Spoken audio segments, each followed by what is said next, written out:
constraints. We have different rocker switches that we can use inside of cabs, but sometimes those rocker switches take up too big of a space claim. So we have the ability of going anywhere from a 1x3 type switch panel.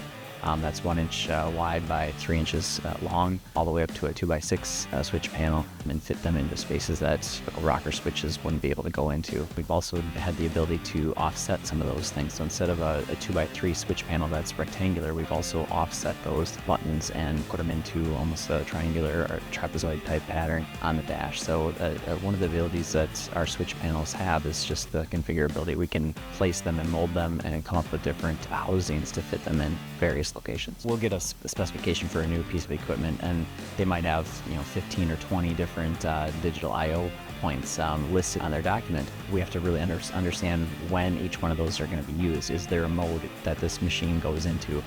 Is it a plow mode or a travel mode?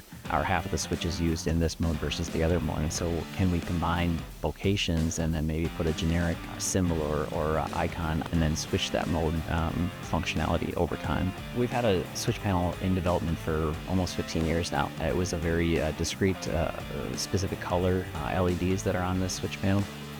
That system has worked well for us for many, many years, but now we're developing right now a RGB type switch panel that allows us to change the colors based on whatever the customer would like. We're going to have 10 standard colors built into that, and then the user can specify if they want upwards of 5 different colors specified in there. So if that customer has a general color that they want to see the interior of the cab, we can change those panels over to make that look.